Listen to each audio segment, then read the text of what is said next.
तीन सूत्र मिला है और तीन सूत्र को ही पालन करना है। आज यहाँ इस प्रोग्राम जो हो रहा है, साहब भैया साहब दीदी मेरी गुरु की दया है, और जितने भी यहाँ का स्थायी गुरु भाई बहन है बहुत मेहनत किया है।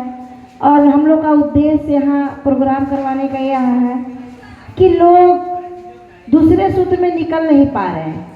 तीन सूत्र तो सभी करते हैं, लेकिन दूसरा सूत्र में कोई नहीं निकल पा रहा। तो इसीलिए इस उद्देश्य से रखा गया है कि लोग दूसरे सूत्र के लिए निकले और शिव की ओर चल पड़े।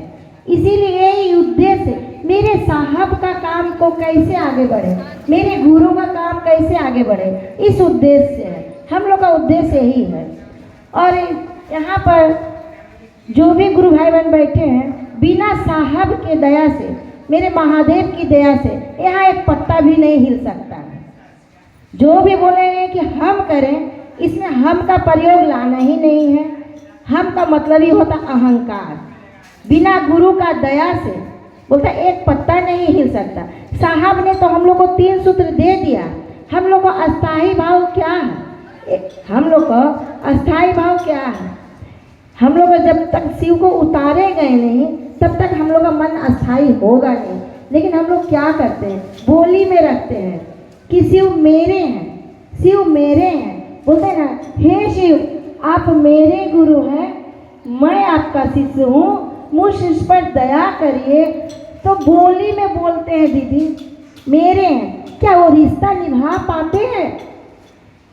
मेरा बेटा, मेरा पति कितना रिश्ता निभाते हैं, एक दर्द का रिश्ता है।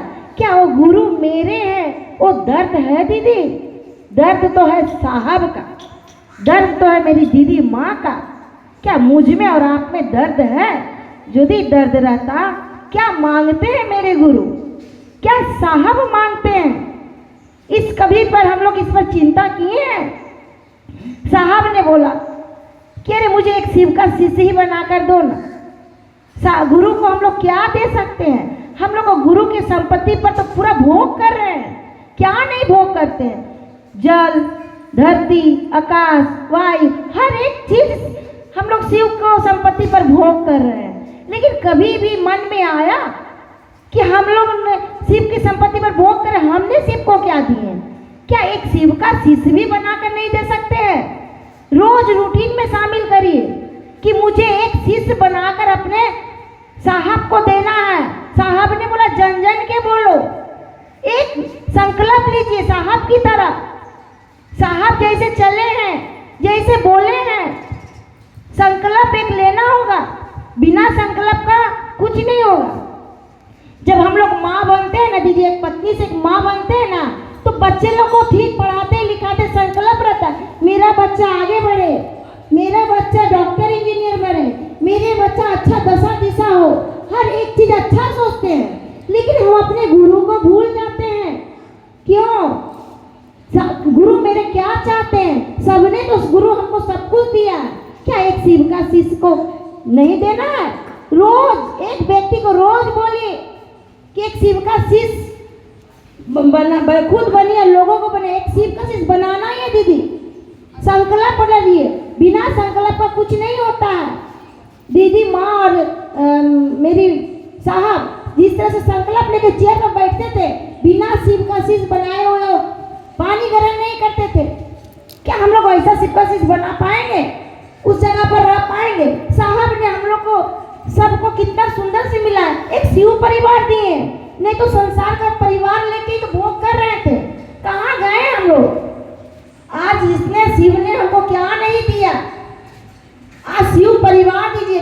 किसको हम पहचानते थे? आज मेरे गुरु भाई बहन लोग आए हैं, किस लिए? किस लिए आए? कि आज यहाँ जो प्रोग्राम हो रहा है उसमें शामिल होने के लिए लोग शिव की ओर चल पड़े।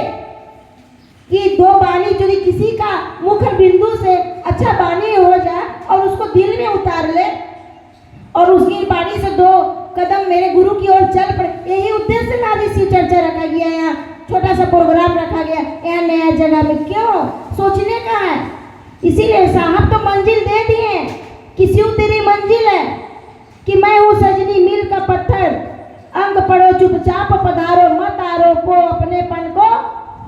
मुझ में देवत साहब इतना अच्छा एक एक पंक्ति लिखा। मखनलाल चतुर्वेदी का साहब ने कितना सुंदर से बखान किया। हमने तुमको मंजिल दी है, तुमको शिव की ओर जाना, और हम लोग क्या कर रहे हैं, इस संसार में फंसे हुए हैं, इस लौकिक जगत में फंसे हुए हैं। इसमें मेरा तेरा कोई नहीं है दीदी, कोई भी आता है एक दूसरे के माध्यम से आता है। हमको शिव की ओर चलना है। और चलिए यही बोल के मैं अपनी वाणी के गुरु के चरणों में रखते हुए गुरु सहित आप सबको प्रणाम करती हूँ। मेरा प्रणाम को स्वीकार करिएगा।